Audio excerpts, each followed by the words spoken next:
In September 383, Qin King Fujian, disregarding the strong opposition from the vast majority of court officials and royal family members, boldly launched a large-scale invasion of the eastern Jin.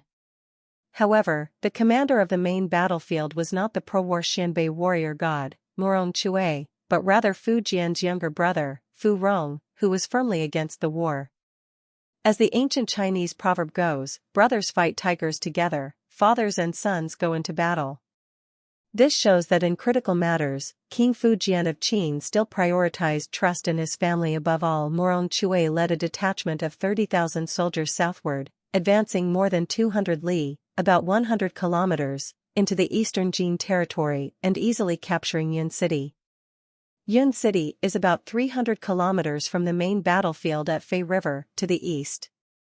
After Murong Wei's follow-up troops were redeployed to Yun City, Murong Chui left with his forces, continuing westward to expand the battlefield, and successfully stationed at Zhangkou, about 175 kilometers west of Yun City.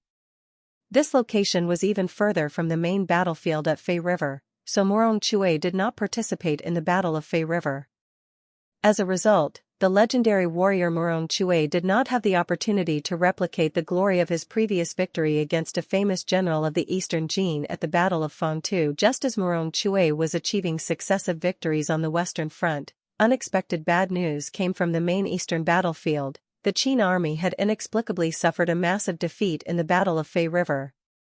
The defeat was swift and overwhelming. The main commander, Fu Rong, was trampled to death by the retreating Qin soldiers, and King Fujian of Qin, who had secretly traveled to the front lines, was struck by an arrow while fleeing and narrowly escaped with his life. Murong Chui, realizing that the situation was beyond saving, reluctantly led his 30,000 soldiers to regroup and retreat northward. On the way, he encountered King Fujian of Qin among a group of scattered, ragtag soldiers, all of whom were dressed in tattered clothes and looked famished. In stark contrast to Murong Chui's well-organized troops, they appeared extremely disheveled and pitiful. Murong Chui's son, Murong Bao, believed that the state of Qin was in decline, its system corrupt, and that the defeat at the Battle of Fei River was a warning from heaven. He saw this as a sign of divine wrath and popular discontent, a golden opportunity bestowed by fate. Murong Bao strongly urged Murong Chui not to abandon the great cause of restoring the Yan kingdom due to personal feelings. He argued that, with the Qin army defeated and the north on the verge of chaos, it was the perfect time to seize the opportunity to kill King Fujian of Qin. Murong Chui began fighting alongside his father at the age of 13 and had killed countless enemies, but he was not a cruel person. On the contrary, Murong Chui was inherently kind-hearted and deeply influenced by Confucian moral principles from a young age, holding himself to a high and unwavering moral standard. He rejected Murong Bao's suggestion, believing that since Fujian had sincerely come to seek refuge with him, he could not betray him. Moreover, since Fujian had sheltered him in the past, he could not repay such kindness with treachery. Murong Chui further stated that if Qin's fate was truly at its end, he would restore the Yan kingdom in the east, but he would not compete with Fujian for the Guangzhou region, which was the foundation of the Qin state. Thus, Murong Chui entrusted all of his 30,000 troops to Fujian and escorted him back to Luoyang. As the troops neared Chang'an, the capital of Qin, Murong Chui said to Fujian, "The situation in the east is unstable, and some local forces are stirring. I am willing to help you stabilize the east and, on the way, return to Hebei to pay respects at my ancestors' tombs." Fujian agreed and allocated a few thousand soldiers to Murong Chui. At this moment, Fujian's close aide, Quan Yi, hurriedly tried to dissuade him, saying, "Murong Chui is exceptionally brave and strategic, and his family has been heroes in the eastern Central Plains for generations. He only recently sought refuge here, to avoid calamity. It's like raising a falcon, it stays close when it's hungry, but when it hears the wind howling, it longs to soar into the sky. Now is the time to keep the falcon tightly caged. How can we let it loose to do as it pleases? Releasing a tiger back into the mountains, Murong Chui will surely rebel once he leaves." Fujian replied, "You are right, but I have already given him my word, how can I go back on it? Besides, if it is heaven's will that there should be rise and fall, it cannot be changed by mere wisdom and strength." Quan Yi sighed, "Your Majesty is placing too much value on a small promise while neglecting the stability of the state. In my view, he will certainly not return once he leaves, and the East is bound to fall into chaos." Unwilling to give up, Quan Yi secretly dispatched warriors to ambush Murong Chui on his journey eastward, intending to assassinate him. Over the years, Murong Chui had been well aware that the old Qin officials were not friendly toward the newly arrived Xianbei people. After the Qin army's defeat in the Battle of Fei River, Murong Chui became even more cautious around them. At this point, the wary Murong Chui sensed Quan Yi's ill intentions. To avoid any mishaps, he took a detour on his way east, and indeed managed to evade a potential disaster.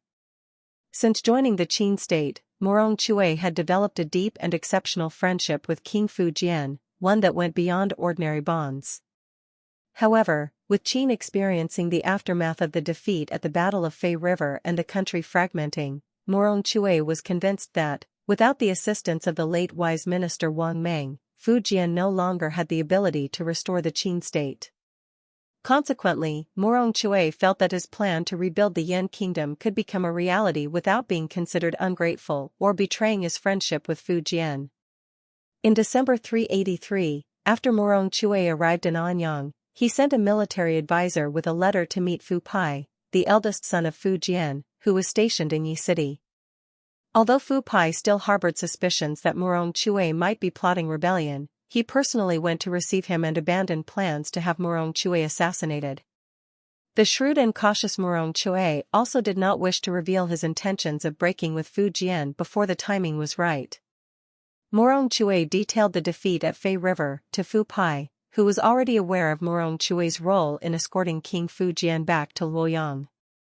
Although they maintained a peaceful relationship, Murong Chui's presence made Fu Pai extremely anxious.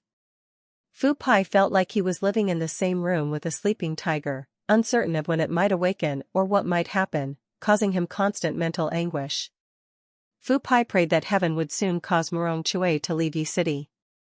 Soon, Jai Bin of the Dingling tribe, who was near Luoyang, rebelled against Qin and prepared to attack Yuzhou.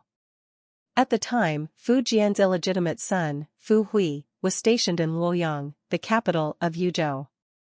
Jai Bin's forces included a large number of former Yan people. Therefore, Fujian sent a letter to Fu Pai, requesting that Murong Chui be dispatched to Yuzhou to quell the rebellion. When Fu Pai received his father's letter, he was overjoyed at the prospect of being able to send the troublesome Murong Chui away. However, Shi Yu, a renowned general assisting Fu Pai in guarding Yi City, was concerned about the instability following the Qin army's defeat at Fei River. He feared that with public sentiment unsettled, many might be inclined to cause trouble.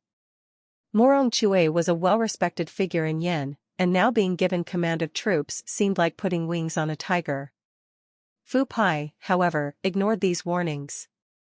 Fu Pai provided Murong Chui with 2,000 weak soldiers and worn-out armor and weapons.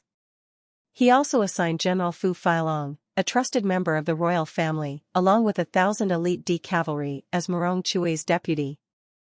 Fu Pai discreetly instructed Fu Failong to monitor Murong Chui, saying, "Murong Chui is the commanding general, but you are to oversee him." Before the departure of the troops, Murong Chui requested permission to enter Yi City to pay respects at the Murong Ancestral Temple. Fu Pai refused, so Murong Chui changed into civilian clothes and sneaked into Yi City to visit the temple, but was still stopped by the guards. Unable to tolerate this, Murong Chui, in a fit of anger, drew his sword, killed the guards, and set fire to the gatehouse before leaving. Upon hearing the news, Shi Yu said to Fu Pai, "When Murong Chui was in Yan, the country was in chaos and his family was in ruin. He came to serve the holy court and received exceptional treatment. Now he dares to openly disrespect the current authority, killing officials and burning the gatehouse. His true intentions have been exposed, and he will inevitably cause unrest. His soldiers are weary, and he can be attacked and defeated now." Fu Pai hesitated and said, "The defeat in Huainan has caused many to scatter and lose their loyalty, but Murong Chui served the Qin emperor faithfully, which should not be forgotten." Shi Yu lamented, "The Qin emperor and his son cling to small kindnesses, ignoring the greater plans for the world." We are destined to become captives of the Xianbei. When Murong Chui's troops arrived in Anyang, his son Murong Nong, his nephew Murong Cai, and Murong Shao, who remained in Yi City, learned of Fu Pai and Fu Feilong's conversation and their mistrust of Murong Chui. They quickly sent word to Murong Chui to be cautious. Upon hearing this, Murong Chui was enraged and said, "I have been loyal to the Fu family, yet they intend to conspire against me and my son. Even if I wanted to retreat, how could I?" Therefore, citing his limited troops, Murong Chui recruited soldiers in the He Nei region and quickly expanded his army to 8,000 men within a few days.